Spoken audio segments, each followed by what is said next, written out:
I saw an undercover detective join the HOA meeting as a new neighbor. Then I realized the target. The first time Brittany Sloan called my name in that clubhouse, 30 pairs of eyes turned like I was on trial. "Maya Kincaid," she said into the mic, voice sweet, eyes sharp. "Our problem resident." The projector behind her showed a photo of my driveway. Zoomed in. A trash bin wheel was 2 inches over an imaginary line. Clay, her self-appointed security, leaned in the back, arms folded. Dennis, the HOA treasurer, stared down at his printed spreadsheets like they were a shield. "This is the 3rd violation," Brittany announced. "We're recommending an immediate lien if Ms. Kincaid continues to ignore community standards." I'd paid every fine. On time. I had receipts in a folder on my lap. I didn't argue. I watched. That's when the door opened. A guy in a plain polo slipped in, holding a manila envelope like it actually weighed something. Late, quiet, apologetic smile. "Sorry, just moved in," he murmured, taking the empty seat beside me. "Name's Evan. Evan Mercer." He smelled like new carpet and copier toner. His eyes didn't go to Brittany's slideshow. They went to Dennis's hands. To the stack of budget reports. To the exit. Brittany clocked him, flicked her hair, went louder, like she had fresh audience. "Everyone should see what happens when residents think they're above the rules," she said, pointing at my photo. I felt Evan glance at the folder in my lap. "Rough first meeting," he whispered. "Not my first," I said. "And they're the ones above the rules." He didn't smile this time. He just nodded, like he was checking a box in his head. If you've ever dealt with an HOA bully, you know that feeling in your gut right before things explode. Hit subscribe if you've been there, because what came next? They never saw it coming. By the time Brittany labeled me a problem resident, I'd been in Desert Crest for exactly 4 months and 11 days. I'd moved to Gilbert for quiet, not drama. After 20 years untangling other people's fraud, I was done. Officially, I was a retired state investigator, remote consultant now. Unofficially, I was burned out. Divorce finalized, dad gone, mom in assisted living back in New Mexico. I wanted a place where the loudest thing at night was a sprinkler. Desert Crest looked like a brochure someone had airbrushed to death. Palm trees in a perfect line, stucco homes in 3 approved shades of beige, gravel raked into stripes. The real estate agent called it low-maintenance luxury. The HOA brochure said community standards keep property values high. After years working cases where no one followed any rules, the idea of rules didn't scare me. That was my first mistake. I assumed their rules were about order, not control. When I closed on the house, the title company slid a 3-inch stack of CC and RS toward me. I took them home and actually read them. Old habit. Highlighted sections, sticky notes flagging anything about fines, hearings, records. It was dry, boilerplate stuff. Nothing that screamed nightmare. The first month was almost peaceful. I unpacked boxes slowly, planted rosemary along the walkway, set up my tiny home office with a second monitor and a cheap ergonomic chair. I walked the loop around the retention basin at sunrise, nodding to dog walkers and joggers. People warned me in their own way. Mrs. Patel across the street, watering her hibiscus, said, "They're very strict here. Don't put your trash out early. They watch." She didn't say who they were. She didn't have to. Her eyes flicked toward the clubhouse. A younger guy 2 houses down, Jason, laughed when I asked about the HOA. "You'll be fine if you don't poke the bear," he said. "Just don't go to meetings. They pick a target every year." I'd spent too long watching bullies work in nicer suits to mistake that for a joke. Still, I wanted to belong, not start a war. So when my first notice arrived, a yellow slip in my mailbox because my trash bin had been visible from the street for more than 2 hours past collection, I rolled my eyes, wrote a check for $25, and mailed it the same day. I am not doing this dance, I told myself. Just pay it and move on. The second notice came 2 weeks later. Different pretext, decorative item of unapproved color because I'd set a dark blue ceramic pot by the front door. Same tone, scolding, impersonal, signed by Community Standards Chair, Brittany S. This time it was $50. I held the paper, standing in my kitchen, and felt that old, familiar itch at the back of my neck. The one that always showed up 3 months before an indictment. Normal boards send friendly reminders. They warn, they educate. They don't jump straight to fines for trivia, double them, and underline further noncompliance may result in lien. I paid again. Not because I agreed, but because I was tired. 20 years of hearings and depositions had left me allergic to conference rooms and folding chairs. For a while, it worked. I stayed invisible. I adjusted. Trash bin exactly at 5 p.m. Back in by 7. Pot moved to the backyard. Car always in the garage. Never the street. And for a few weeks, it felt like maybe Jason was wrong. Maybe Desert Crest was just fussy, not malicious. Then the third letter came. Not in my mailbox this time. I opened my front door one Friday morning and froze. A bright orange envelope was taped right at eye level, across the glass, like a scarlet letter. Bold black letters. Final notice. Hearing and lien warning. Anyone walking their dog could have read it. My stomach dropped. Not because of the threat. Because public shaming is never about cleanliness or property values. It's about power. I took the envelope down, peeled the tape carefully, smoothing it out. Old habit again. Preserve the evidence. On HOA letterhead, accusations stacked in bullet points, half of them flat out wrong, a hearing date circled, and a line that made me set the paper down and stare out at the street. We have reason to believe you are repeatedly disregarding community standards and have not paid prior fines. I had copies of both cleared checks in my desk. That's when my brain finally switched over from new homeowner to the mode it had lived in for 2 decades. Pattern analysis. Money. Pressure. Threat of lien over tiny, compounding fines. A president eager to be the face of order. A treasurer who signed every letter but never spoke in public, according to the newsletter. For a while, it seemed like I'd picked the wrong place to disappear. But I told myself I could still keep my head down, attend one hearing, fix whatever this was. And for a brief, stupid stretch of days, it really did feel like we might still find peace here. Until the HOA's first gentle reminder turned into a weapon. And Brittany decided I'd make an excellent example. That was the day I stopped thinking like a tired homeowner and started thinking like an investigator again. The orange final notice was still on my counter when the first microaggression really landed. It started with a thump on my Ring camera. I was finishing a report for a client when my phone buzzed. Motion detected. Front door. I glanced over, half expecting an Amazon package. Instead, I watched Clay's shaved head fill the fisheye lens. He didn't knock. He just bent down and snapped photos of my porch from 3 angles, like he was cataloging a crime scene. I stepped outside. "Can I help you, Clay?" He didn't flinch at being called by name. "Just documenting ongoing violations," he said, tapping the HOA badge clipped to his belt like it was a real shield. I looked around. My porch was bare, except for a small core doormat that literally said, "Welcome," and a pair of neatly stacked Amazon boxes I just brought in. "What violation?" I asked. He smirked.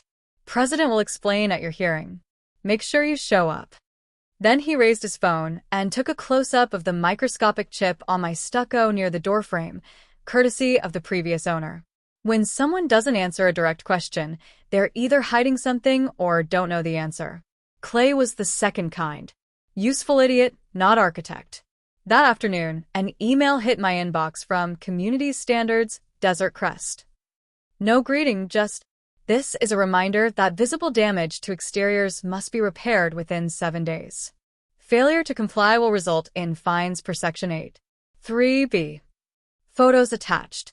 Brittany S., President." I stared at the photo. The damage was the same chip stucco Clay had zoomed in on, blown up to look like a crater. I scrolled down. The email footer was longer than the body, a wall of boilerplate about maintaining property values. No mention of when the damage had allegedly occurred. No timeline. No prior notice. I replied, keeping my tone neutral. "Hi, Brittany. Thanks for the note. Please provide the date of original inspection, prior notices sent, and a copy of Section 8. 3B of the CC and RS referenced. Also, please confirm that this standard is being applied uniformly to all units. Best, Maya. I hit send, then opened a fresh page in the notebook I'd started after the orange envelope. Top line, HOA contacts. Date, time, method, content. Old habits, resurfacing. Her response came 6 minutes later. That told me something. Bullies with power love instant pushback. It feeds them. Ms. Kincaid, as discussed in your previous notices, your continued questioning of our procedures only confirms your disregard for community standards. Please focus on compliance, not process. Brittany. No attachments. No Section 8. 3B. No prior notices about stucco. She'd just written in black and white that she didn't want me thinking about process.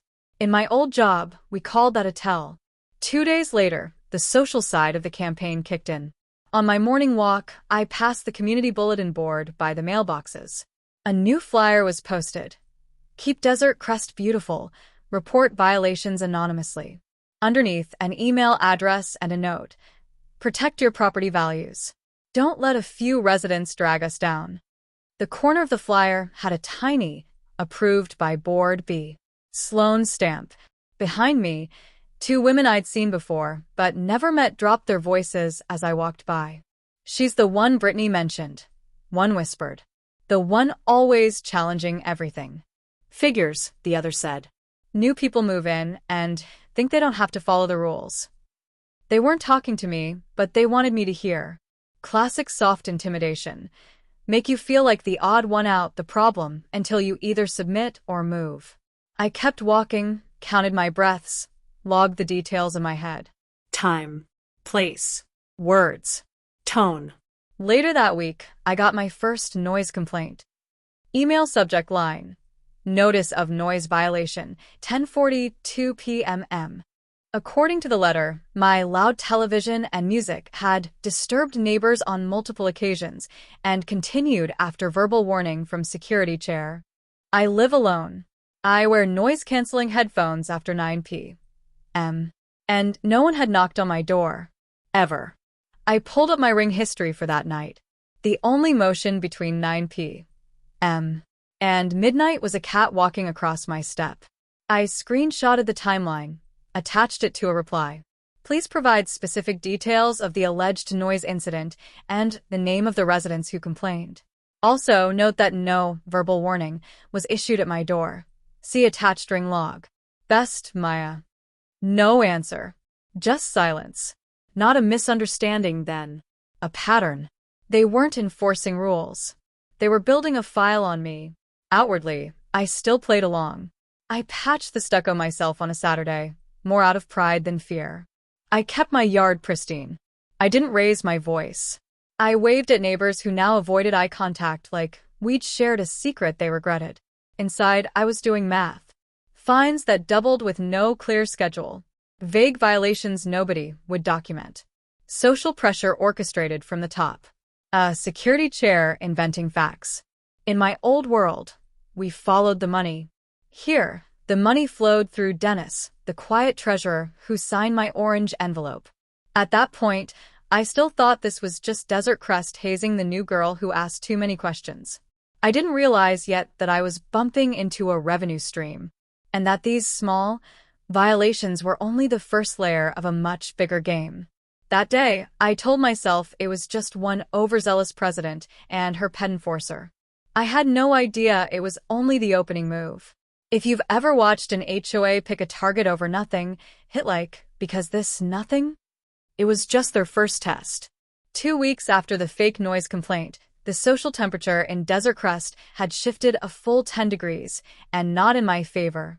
It started subtle. The morning after Clay's little photo shoot, I walked past Mrs. Patel's driveway. Normally, she'd wave me over, insist on sending me home with limes from her tree.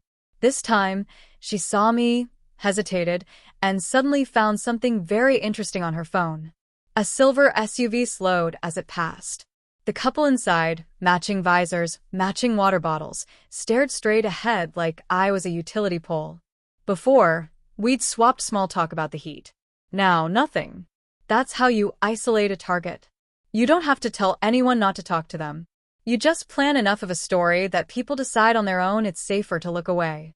The next HOA newsletter dropped on a Thursday. 4 glossy pages in my mailbox, smelling like fresh ink and desperation. Brittany's President's Corner took up half the front page. As we continue our mission to protect Desert Crest from those who disregard our community's standards, she'd written, we sadly must address an increase in noncompliance from a small number of residents. These individuals repeatedly question procedures instead of simply correcting violations, placing an unfair burden on their neighbors and on your volunteer board. No names. They didn't need them. Half the cul-de-sac knew exactly who she meant. Further down, please remember, filing false complaints about your board or security chair can itself be considered harassment. Clay's invention of a verbal warning suddenly had a legal force field around it. At the bottom of the page, a cheery box invited residents to join the compliance task force, help keep our community beautiful, with an email link that went straight to Brittany. I put the newsletter on the table, smoothed it out, and snapped photos. Front, back, date visible. Then I slid it into a manila folder labeled, in block letters, HOA, pattern. The next moves came faster. A bright yellow sticky note appeared on my garage door one afternoon. Trash can visible from street again? Some of us care about property values. A concerned neighbor. The words were printed in perfect, rounded letters. The kind you get from someone used to signing things with flourish. Same day, I got an email from Community Standards reminding everyone that unauthorized recording of HOA meetings was strictly prohibited and may result in immediate legal action. No quote from the CC and RS, no bylaw number. Just a rule Brittany had apparently invented between coffees. Then came the friendly check-in. I was weeding the front bed when Jason, the neighbor who'd warned me not to poke the bear, walked over, hands jammed in his pockets. Hey, he said, voice low. You okay? I'm fine. Why? He glanced at the clubhouse. Brittany's been talking. At pickleball at the pool. Saying you're combative, that you refuse to pay fines, that you're threatening to sue the HOA. People get nervous when they hear lawsuits. They start picking sides. I paid everything, I said. On time. I know, he said quickly. I didn't say I believed her. Just she's spinning it like you're trying to wreck the community over a couple of reasonable rules. Reasonable rules. That phrase always did heavy lifting in bad hands. I thanked him, went inside, and wrote his exact words down in my notebook as soon as the door closed. Who said what, when, where? Not because I expected Jason to testify someday. Because memory is a liar after 6 months. Paper isn't. The next board meeting was when the social campaign went public. The clubhouse was fuller than the first time I'd gone. Folding chairs scraped the floor. The air conditioning fought the desert heat and lost. I took a seat in the second row, my folder on my lap. Brittany swept in like she was arriving at a gala. Floral dress, heels too high for a volunteer board, blowout perfect hair. Clay followed, black polo, arms crossed. Dennis shuffled behind them with a banker's box and a legal pad. Before we get to the regular agenda, Brittany said into the mic, I need to address an ongoing issue that's been raised by several of you. Her eyes landed on me, just long enough. We have a resident who continues to spread misinformation about this board, question our integrity, and waste association resources with excessive records requests and baseless accusations. Murmurs. Chairs creaked. Someone behind me exhaled sharply. I hadn't made a single accusation. I'd sent 3 emails asking for copies of the sections they kept invoking. Let me be very clear, she went on, smile brittle. Your board is fully compliant with state law and our governing documents. We will not tolerate harassment or intimidation. If you hear negative rumors, please come directly to us instead of engaging. It was a neat trick. Cast yourself as the victim before anyone else can speak. My hand twitched toward the air, then stopped. This wasn't the time to argue about definitions. I watched Dennis instead. While Brittany performed, he focused on stacking papers he didn't need to stack. His jaw clenched when she said fully compliant, a tiny flick under his gray mustache. When she mentioned wasting association resources, he flipped a page he hadn't read. People came up after the meeting, but not to talk to me. Brittany, thank you for standing up to that, one woman gushed. It's always the ones who move in and think they're lawyers, a man muttered loud enough for me to hear. No one asked my side. No one needed to. The story was already written. That night, a new email hit my inbox. Notice of policy update, member conduct. Effective immediately, any resident who engages in conduct that undermines the board's ability to perform its duties could be subject to fines, suspension of amenity privileges, and referral to legal counsel. No vote. No discussion. Just Brittany, using policy as camouflage for punishment. What they still hadn't figured out was that every sticky note, every gossip-laced newsletter, every overreaching policy wasn't just making me miserable. It was going straight into a file with their names on it. The first time they came for my money, they didn't bother hiding behind sticky notes. It was a Saturday morning. I was in sweatpants, coffee in hand, watching the sun burn the desert haze off the street. A white SUV idled in front of my house. HOA logo magnet slapped crooked on the door. Clay climbed out with a clipboard. Brittany stepped out of the passenger side in wedges, like she was attending a ribbon cutting, not a shakedown. Dennis stayed in the back seat, engine running, like a getaway driver who didn't realize that's what he was. I met them halfway down my driveway. Ms. Kincaid, Brittany said, that fake bright tone dialed up. We wanted to deliver this personally, since you've had questions. She held out a certified letter. I didn't take it yet. The green return receipt card was already filled out, with today's date, my name, and a signature that wasn't mine. I glanced at it. You forged my signature? She didn't blink. Our manager pre-fills for efficiency. You can sign over it. That's not a thing. Anywhere. I signed in a new corner, took the envelope, and opened it right there. Clay angled his phone like he was recording my reaction. Notice of intent to lien, the heading screamed. Below, a neat list of unpaid fines, totaling $1,875. 2 for trash cans I'd already paid. 1 for the stucco I'd repaired. 3 separate noise incidents. And a new one I'd never seen before. Failure to comply with board directives, obstructive behavior. At the bottom, if full payment is not received within 10 days, the association may proceed with recording a lien and initiating foreclosure proceedings as allowed by law. Foreclosure, I repeated, calm because old training kicks in when civilians would panic. Over a chipped stucco and imaginary noise? Over a pattern, Brittany said. You've made this adversarial. The board has to protect the community. Dennis finally got out of the SUV, a stack of papers in his hands. He didn't look at me.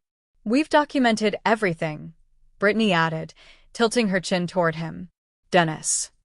He shuffled the stack, handed her a summary sheet instead of speaking. She barely glanced at it before turning it, so I could see. A line item jumped out at me. Legal consultation, Kincaid matter, $750 prepaid. You've already billed the association for legal fees about me, I said. Before any lien. Before any actual attorney letter. It's standard, she said. We have to be ready.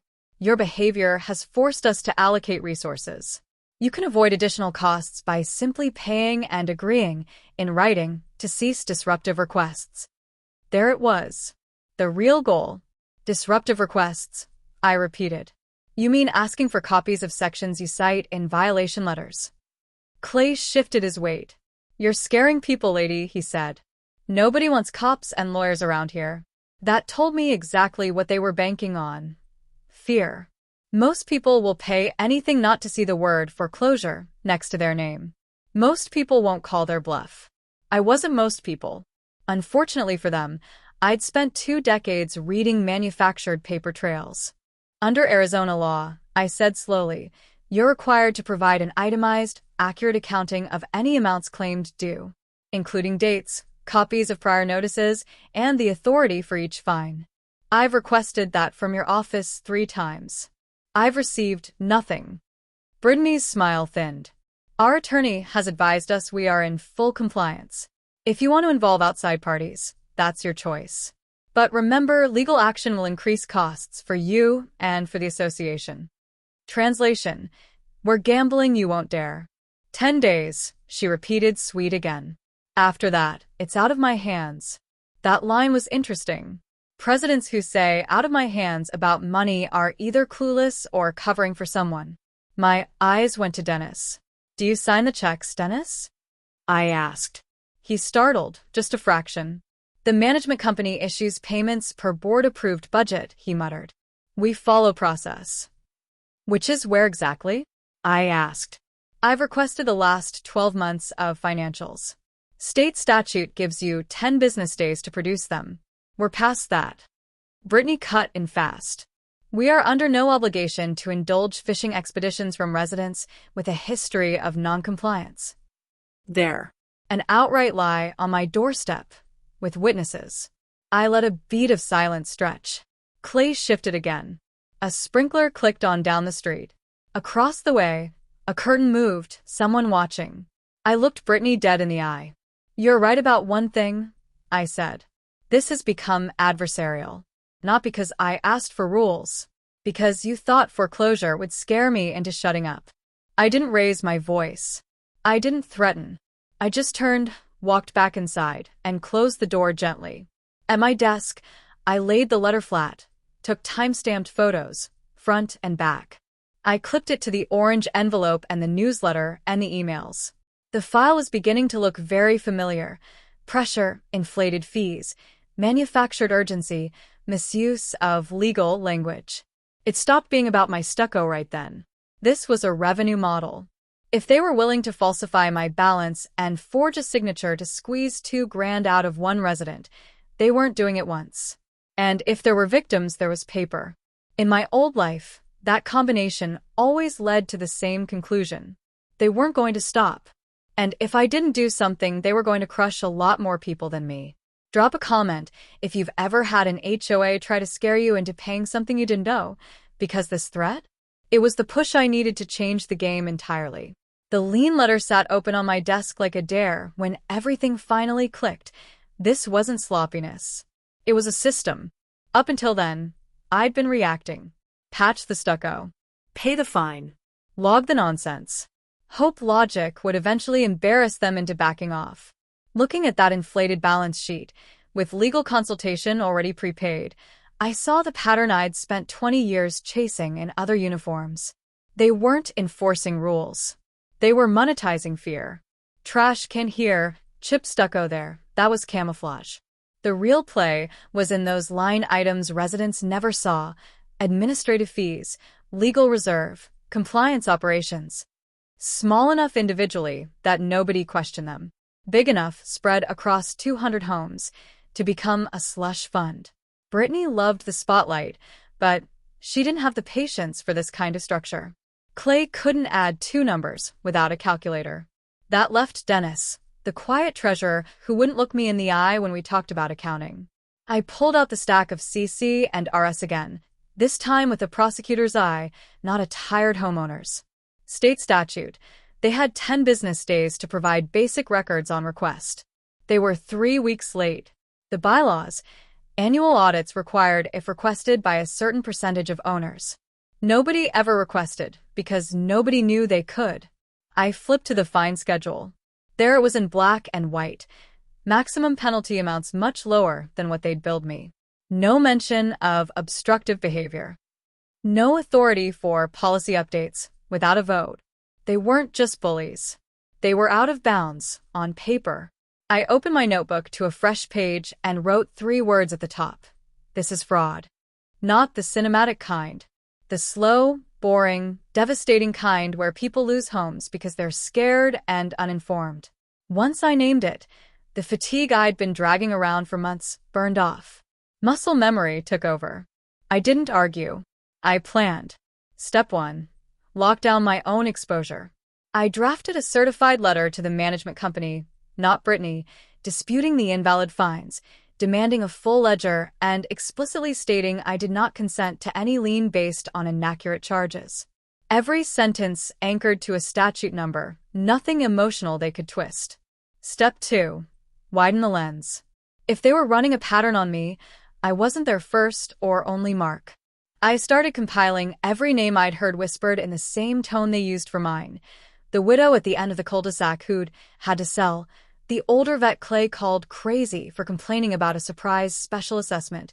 The family who'd moved out overnight after legal trouble with the HOA. Every story got a line in the notebook. Date, rumor, who said it. Later, I'd fill in facts. Step 3. Build the record they thought I was too tired to bother with. I set up a dedicated email folder, rules routing anything from the HOA straight into it. I exported my ring clips of Clay on my porch and backed them up to 2 drives. I printed every newsletter, every notice, every policy update, and slid them into plastic sleeves. I wasn't going to shout at a meeting.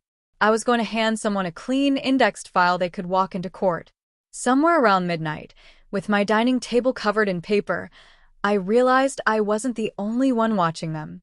Evan, the new neighbor, who sat through meetings without fidgeting, who never got sucked into the social whirlpool Brittany stirred around herself.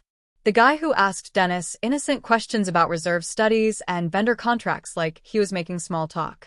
The first night I'd met him, he'd clocked my folder in half a second. At the time, I'd written it off as normal curiosity. Now, replaying his eyes scanning Dennis's hands instead of Brittany's slideshow, his offhand. So, what happens if the board mismanages things? At the pool, the way he'd said records retention like a term of art, not a guess, it all lined up. He wasn't just another homeowner. He was on a case. And from the way he watched Dennis, I was pretty sure I knew where his crosshairs were. I sat back, staring at the ceiling fan, letting that possibility sink in. If I was right, I wasn't alone. Better, I had someone whose authority dwarfed Brittany's ego and Dennis's spreadsheets. But walking up to a potential undercover and blurting, "So, you working this as an embezzlement or racketeering," is how civilians end up as liabilities. If he was the real thing, he had protocols. Blow his cover, and I'd tank both our chances at fixing this. So I did what I do best. I stopped reacting, and I started setting the board. From that night on, every interaction with the HOA served 2 purposes: protect myself and quietly tighten a net around their processes. I filed formal record requests exactly the way the statute required, down to the certified mail receipts. I attended every meeting, took notes on who voted how, when, and on what. I compared the numbers on the glossy budget Brittany waved around to the ones Dennis mumbled when pressed. They thought they'd picked a tired, isolated target. What they actually picked was someone with 20 years of experience dismantling prettier schemes than theirs. And I wasn't the only set of trained eyes in those meetings anymore. The next step wasn't confrontation. It was confirmation of who Evan really was and how deep Dennis's game went. In that moment, I stopped being their victim. I became their worst-case scenario. Because from then on, I wasn't just documenting. I was building a case. And I had no idea yet just how much Evan already knew, or how neatly our investigations were about to snap together. I didn't go knocking on Evan's door with a conspiracy theory. I let the HOA make the first move. They obliged. 3 days after the lien threat, I got an email from the management company's generic address. "We are in receipt of your records request. Please note that extensive document production may incur reasonable administrative fees." There it was again. The word fees, where rights should be. I replied with a 1-sentence email. Per ARS. Section, please confirm when inspection of association records will be available at your office. I am willing to review in person. No emotion. No argument. Just statute and a time clock they couldn't move. Then I started building my own clock. I printed a fresh checklist and titled it Evidence Map. Columns. Date, document/incident, source, relevance, backup. Every orange envelope, each newsletter quote, every ring clip got a line. If it didn't fit the pattern yet, it still went in. Patterns emerge from clutter. You don't get to skip the mess. Next, I wanted comparables. Brittany kept saying everyone paid these fines, that I was the outlier. Bullies love the word everyone. It's almost never true. So I baked cookies. On Saturday, I walked to the far end of Desert Crest with a Tupperware and my tired smile. I knocked on doors that had no reason to fear me: retirees on fixed incomes, young families juggling strollers. I introduced myself, mentioned I was having some confusion about the fine structure, and asked if they'd ever had issues. You learn a lot when you let people talk. Mrs. Alvarez, 2 streets over, showed me a drawer full of pink slips. They almost took my house over a special assessment for pool repairs, she whispered. Dennis said if I didn't pay, they could foreclose. I paid on a credit card. I'm still paying it off. Her special assessment had been $3,000. I knew what the pool contractor's truck looked like. I'd only ever seen one once. A widower named Carl at the cul-de-sac edge told me he'd had to sell after falling behind on fines that came out of nowhere. When I asked for details, he looked at the floor. Clay said they'd put a lien on me. I don't keep papers. I went home and wrote it all down while it was fresh. Names, amounts, exact wording where I could. I didn't need them to testify. I needed to know this wasn't theoretical. Monday, I drove to the management company's office. Strip mall, beige stucco, window decals about community excellence. A receptionist led me to a conference room with a stack of boxes already waiting. Pre-request, she said. You have 1 hour. 1 hour for 2 years of financials, minutes, violation logs. Cute. I didn't argue. I triaged. I pulled bank statements first, flipping for anything labeled legal, consulting, or security. Then vendor ledgers. Same 3 contractor names repeated, month after month, for emergency repairs, with round dollar amounts. I snapped photos as fast as my phone could handle, whispering file names under my breath. May, bank, legal, $750. July, vendor, desert, compliance. When I hit the violation ledger, my stomach went cold. A column labeled escalated listed only a handful of lot numbers. Mine. Mrs. Alvarez's. Carl's old address. Each with stacked fees and legal prep charges that had no basis in the CC and RS. Every entry was initialed Dr. Dennis Rourke. On my way out, I almost ran into Evan coming in. Baseball cap, sunglasses, manila envelope under his arm like always. Hey neighbor, he said. Didn't peg you for a Monday morning records party. Just trying to understand where my money goes, I said. You? He lifted the envelope. Architectural approval. Gotta see if I'm allowed to own a grill without a subcommittee vote. Joke on the surface. Underneath, a test. Would I bite on the small talk or the word approval? I decided to push just a hair. They making you wait 10 business days too? I asked. Because that's what the statute says. Some boards forget that part when they get comfortable. He paused a fraction too long for a normal neighbor. You read the statutes? Occupational hazard, I said. Used to do financial crimes work. Can't unsee a bad ledger now. His eyes flicked, just once, to the boxes behind me. Find anything interesting? Patterns, I said. Same vendor names. Same people getting escalated. Same initials on all the big charges. I let that hang. He exhaled through his nose. Hypothetically, he said carefully, if someone thought their HOA treasurer was creative with funds, what would you tell them? That was too precise for hypothetical. That was a man checking how far he could go. I'd tell them to document everything, I said. Keep emotions out of emails. Screenshot ledgers. And never, ever confront the board before you understand who's actually moving the money. He nodded once, like he'd just had something confirmed. Good advice. As I walked past him, he added, quiet enough that only I could hear, sometimes the person with the microphone isn't the one under investigation. I didn't turn around. I didn't ask. I just filed the sentence away next to those DR initials. Back home, I laid my photos out on the screen, side by side. On one side, newsletter budgets Brittany bragged about, healthy reserves, modest legal expenses. On the other, bank statements showing tens of thousands more leaving the account to AP. Oh, box tied to Desert Compliance Services. Desert Compliance had no website. No listing in the state contractor database. But its mailing address matched the one on Dennis's campaign flyer from last year. Every billeted fine, every inflated legal prep fee, every emergency repair that never happened, they were all revenue for a shell. It wasn't just abuse of power now. It was theft. One more thing was missing before this could go anywhere beyond my hard drive. A clean, undeniable instance of them weaponizing that fake process in real time. Preferably on camera. Preferably at a meeting. I drafted one more formal request that night, an agenda item for the next board meeting, submitted exactly according to the bylaws, asking for clarification of fine escalation procedures and authority for administrative and legal fees. On paper, it was polite, neutral, boring. In practice, it was bait.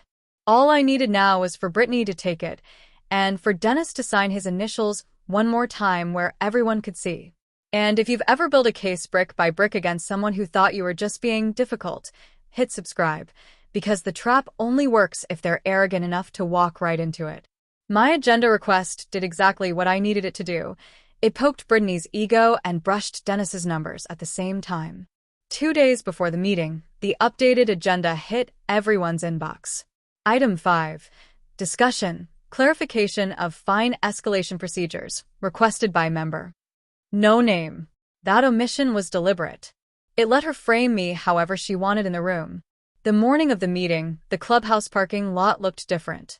More cars. People who usually mailed proxies had actually shown up. Fear will do that, and gossip.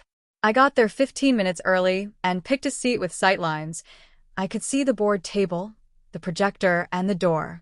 Old habits. My folder was thicker now, tabs in 3 colors. Clay watched me like I'd brought a bomb instead of paper. Evan slipped in 3 minutes before start time. No envelope today. Just a spiral notebook and that bland neighbor smile. Big turnout, he murmured, sliding into the chair behind me. Agenda item 5 is very popular, I said. He didn't answer, but I heard the scratch of his pen. Not a doodler's pen. A stenographer's. Brittany opened with her usual performance, community pride, upcoming block party, pool heater repairs. Her voice bounced off the acoustic tiles like she owned the air. Then she hit my item. Next, she said, we have a concern raised by a member regarding our fine procedures. I want to reassure everyone up front. We follow the law to the letter. Our treasurer can confirm. She gestured at Dennis without looking at him. He cleared his throat, shuffled papers he didn't need to shuffle, and said nothing. Ms. Kincaid, she called fake sweet. Since you requested this, would you like to explain your confusion to your neighbors? That was the move I'd been waiting for. She wanted me to rant, to look unhinged. Instead, I stood, walked to the mic, and opened my folder with the same calm I used to feel right before reading someone their rights. I'll be brief, I said. I received an intent-to-lien notice listing $1,875 in fines. 2 of those were already paid. 1 had no prior notice. Several exceed the maximum amounts in our own fine schedule. I held up copies, highlighted, date-stamped. I've requested an itemized ledger and the specific authority for each fee. I haven't received it. My question is simple. What is the board's process for escalating fines, and under what authority are administrative and legal prep fees added to owners' accounts? No adjectives. No accusations. Just process. Heads turned to Brittany. Then, almost in unison, to Dennis. For a second, nobody moved. Then Brittany smiled too wide. We don't discuss individual accounts in public for privacy reasons, she said. But generally, the board has broad discretion to assess reasonable fees to protect the community from bad actors. Can you point to where that broad discretion is written? I asked. Bylaw, statute, CC, and RS? Anyone is fine. Clay shifted by the door. Evan's pen stopped mid-scratch. Brittany's jaw ticked. We're not going to turn this into a legal seminar. Our attorney has reviewed our procedures. We are completely compliant. That's all owners need to know. There it was, the sentence that always shows up right before a fall. We already know what the audit will say. Only nobody had said audit yet. Interesting, a voice behind me said. Evan. He stood, casual, notebook in hand. Mind if I ask a follow-up as a new owner? Brittany perked up. New blood. Potential fan. Of course, she said. We're happy to educate. I'm sure, he said lightly.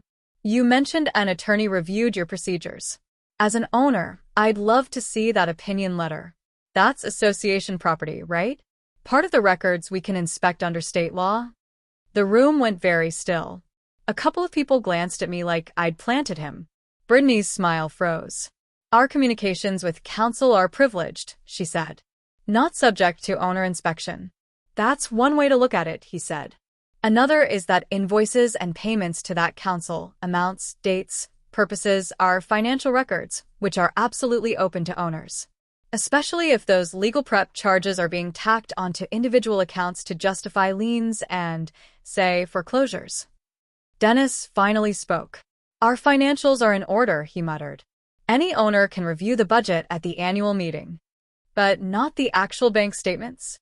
Evan asked, still mild. Because I took a peek at those this week. Brittany's head snapped toward him. Excuse me? He shrugged. Management company was very helpful.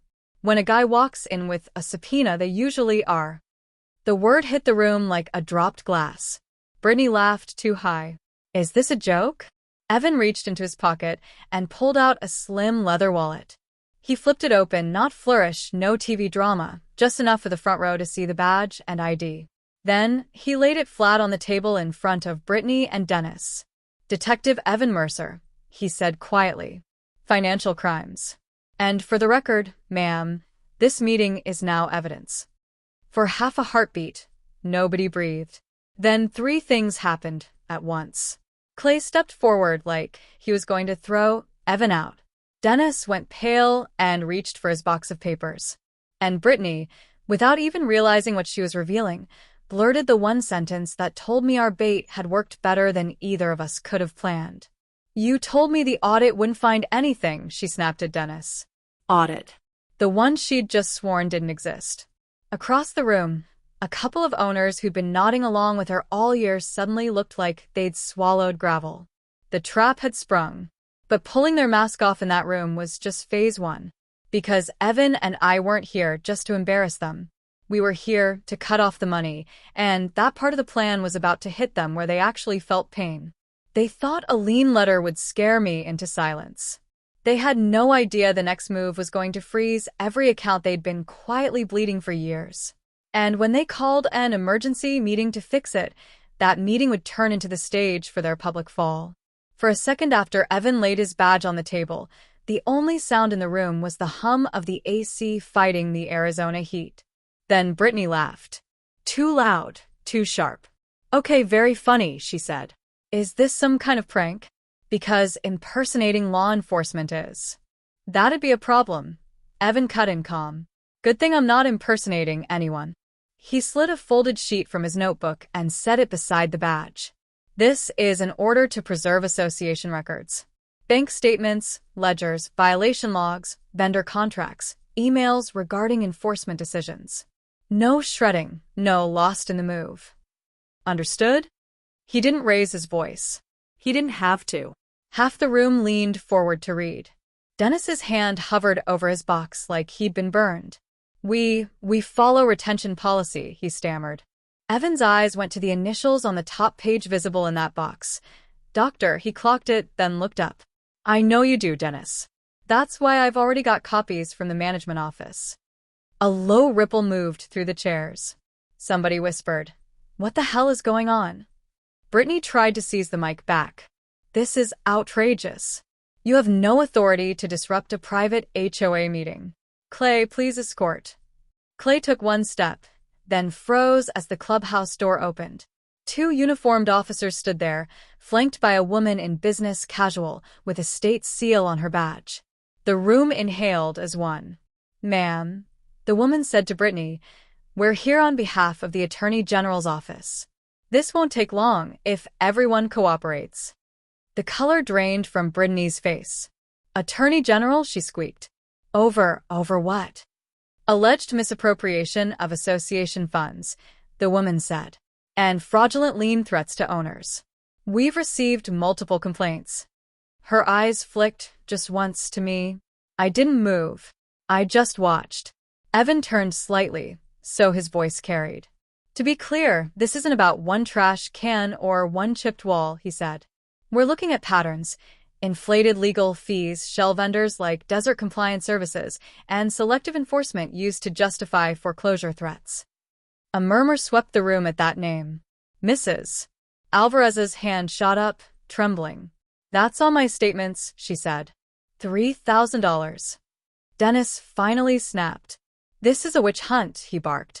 Sweat beaded at his temples. The board authorized every expenditure. I just sign what they approve. He jabbed a finger at Brittany. She told me the audit would say we're fine. You told me the numbers were fine, she fired back. You said the compliance vendor was standard practice. I trusted you.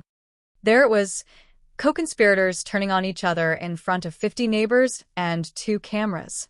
I stepped to the mic again, my folder open to one of Dennis's favorite tricks. For anyone still confused, I said, my voice steady, this is last year's budget from the newsletter. It shows $4,500 in legal expenses. I flipped to a bank printout. This is the bank statement for the same year. Actual payments for legal prep and compliance consulting total over $27,000. Most of it to AP. Oh. Box registered to Dennis Rourke. Gasps. A chair scraped. Someone whispered, that's my money. Those records are part of the case, Evan said, nodding to my copies. Ms. Kincaid has been very helpful preserving them, so have a few of your neighbors. Mrs. Patel stood up, voice shaking but clear.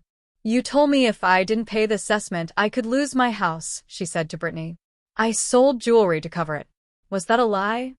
Brittany opened her mouth. Nothing came out. The AG investigator stepped forward.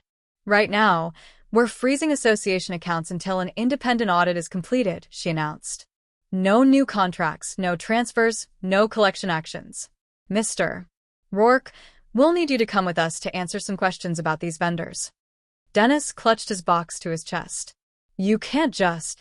Dennis, Evan said softly. If you walk out with those, it's evidence tampering. Sit down. Let us log everything. It'll go better for you. For the first time since I'd met him, Dennis looked directly at me. There was a flicker of something like recognition, like he'd finally realized the quiet woman he'd signed liens against wasn't just another scared homeowner. He sat. Around us, the room shifted. People who'd been afraid to even make eye contact with me were suddenly on their feet. Where did all the money go? Someone demanded. Is that why my dues went up? Another shouted. Cancelled, Jason muttered from the back. You're cancelled, Brittany. She tried one last angle. We are volunteers, she said, voice fraying. We did our best. If there were mistakes, that's on the management company, not us. Evan tilted his head. Funny thing, he said. The management company kept emails where you pushed to escalate certain owners, people on fixed incomes, widows, anyone who questioned you. That's not a mistake. That's a pattern. Clay edged toward the side door. One of the uniforms stepped neatly into his path. Nobody's under arrest today, the AG investigator said to the room. But this is an active investigation. We'll be contacting owners individually. In the meantime, no one on this current board is to execute any financial decisions without oversight.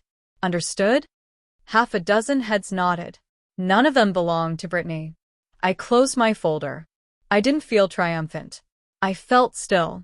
Like a storm had finally broken over a desert that had been holding its breath for years. The public mask of the HOA had just shattered in front of its own believers. But exposing them in that room was only the beginning. What came next would hit where they'd always assumed they were untouchable, their money, their titles, and the comfy little empire they'd built on fear. If you've ever wanted to look a petty tyrant in the eye while the consequences finally catch up, tell me in the comments what you'd have said to Brittany in that moment, because the fallout from this meeting? It was brutal. When the meeting finally adjourned, nobody rushed out. People clustered in tight circles, voices low, like the clubhouse had turned into a crime scene, and we were all still inside the tape. The real consequences started the next morning. At 8:12 a.m., An email hit every inbox in Desert Crest. Subject line, Interim Association Management, important. It wasn't from Brittany. It was from the management company's regional director. Effective immediately, it read, all financial authority of the current Desert Crest Board is suspended pending completion of an independent forensic audit requested by the Attorney General's office. No collection actions, fines, liens, or special assessments may be issued at this time. Members are advised to disregard any prior intent to lien correspondence until corrected statements are provided. In 2 sentences, they'd vaporized that $1,875 hammer Brittany thought she had over my head and everyone else's. 5 minutes later, a second email followed. Notice of special meeting, board recall election and appointment of interim finance committee. They hadn't just frozen the money. They were coming for the power. By that afternoon, the clubhouse looked like an actual community space for the first time since I'd moved in. No podium. No staged president's corner. Just rows of chairs in a rough circle and a folding table with a stack of recall petitions. Jason caught my eye as I walked in. You see this, he said, shaking a clipboard. 2/3 of the signatures we need before lunch. People are pissed. Mrs. Alvarez was there, pink slips in a plastic grocery bag. Carl had driven back from his new apartment across town, holding a folder the legal aid clinic had helped him put together. Mrs. Patel sat in the front row, hands clasped tight, like she wasn't sure she was allowed to be there. Brittany wasn't at the table. She walked in late, without Clay, without her usual strut. No heels. Flats. No glossy newsletter under her arm. Just a manila envelope she kept pressed to her chest. I didn't steal from you, she said as soon as she had the mic. No greeting, no agenda. Straight to defense. I trusted the wrong person. I was trying to enforce standards. If mistakes were made, billing a widow $3,000 for a pool that never got fixed isn't a mistake, someone called out. Threatening foreclosure over fake noise complaints isn't enforcement, another added. The management company rep stepped in. This special meeting is for members to decide whether to recall the current board, she said. We're not here to adjudicate criminal responsibility. That process is already underway off-site. Her eyes flicked toward me and, behind me, the corner where Evan was leaning. I didn't stand up. I didn't need to. The file I'd spent months building was already in the right hands. This part belonged to the owners. One by one, they spoke. Mrs. Patel, voice shaking, described selling jewelry to pay a special assessment Brittany had waved off as mandatory. Everyone's doing it.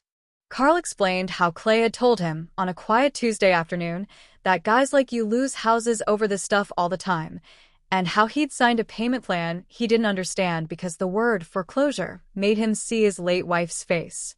A young couple described being told their unauthorized playset put them in legal jeopardy, only to discover later that half the board's friends had identical ones in their yards with 0 citations.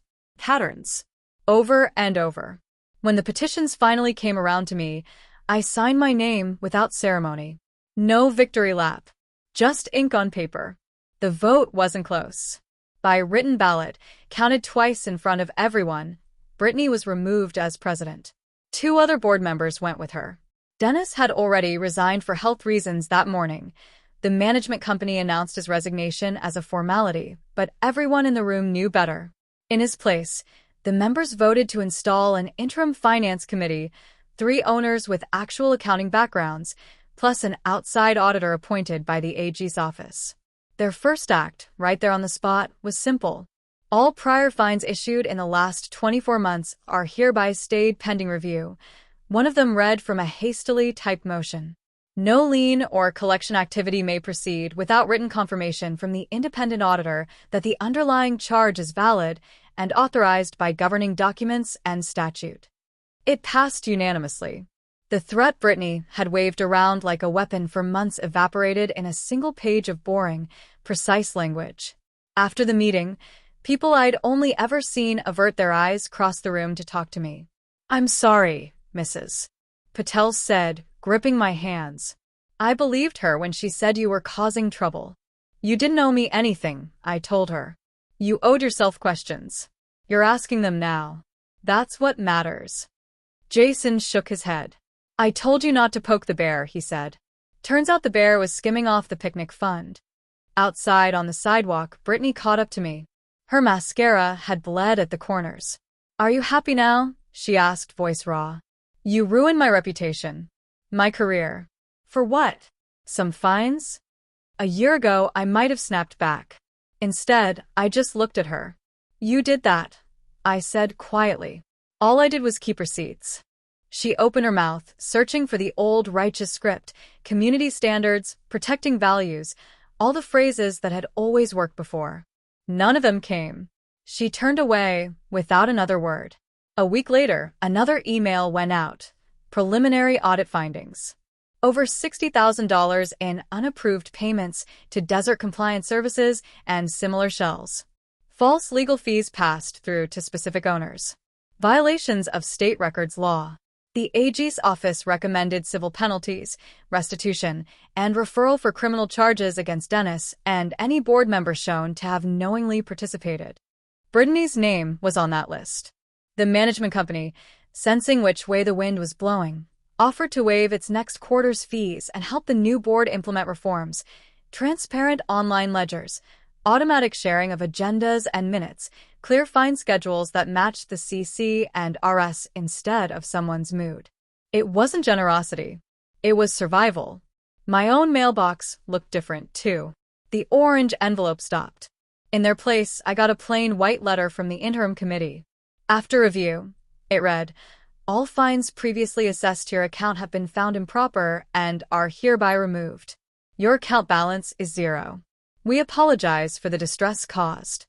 No drama. No public shaming. Just what I'd wanted from the beginning. Correction in writing. Standing there in my kitchen, letter in hand, I realized how close I'd come to doing what Dennis had counted on. Quietly paying, quietly resenting, quietly moving. Instead, a retired investigator with a notebook had crossed paths with an undercover detective and a neighborhood full of people who were finally angry enough to stop being afraid. If you've watched this far because you've got your own orange envelope on the fridge, hit like, because the last chapter of this story isn't just about what we took from Brittany and Dennis. It's about what the rest of us built after they were gone. In the weeks after the audit email, Desert Crest got strangely quiet.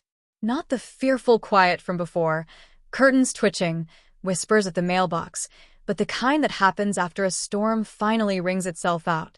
Sprinklers still hissed at 5 a.m. Kids still rode scooters in the cul-de-sac, but the edge was gone. My own life shrank back to what I'd wanted in the first place. Mornings with coffee on the patio. Remote work that ended when the sun slipped behind the palms. Calls with my mom where we talked about her physical therapy instead of my HOA. The new interim board moved fast. They posted real budgets online, actual bank figures, not Brittany's glossy fiction. Fine policies were rewritten to match the CC and RS word for word, with examples in plain English. Complaints had to be documented, not whispered. Security became a rotating volunteer patrol with reflective vests instead of one guy with a chip on his shoulder. Clay disappeared the same week the uniform showed up at that meeting. No farewell email. No, thank you for your service. Just gone. His last contribution to Desert Crest was a stack of blurry ring cameos in my evidence folder. Dennis didn't come back either. Word filtered through the investigation grapevine in half sentences and careful texts from Evan. Charges filed, assets frozen, plea offers whispered. Nothing I could repeat on camera without a subpoena of my own, but enough to know that retiring for health reasons had turned into negotiating with prosecutors. Brittany tried to hang on a little longer. For a while, I'd see her power walk the loop at dusk, eyes fixed straight ahead, earbuds in, like if she just kept moving fast enough the past wouldn't catch up. A couple of her old orbiters still waved. Most didn't. The newsletter stopped calling her president. Then it stopped mentioning her at all. I ran into her once at the mailbox. No audience, no mic, just 2 women and a metal box that stuck on humid mornings. She glanced at me, then away. They said Dennis was the one under investigation, she muttered. I was just trying to keep things in line.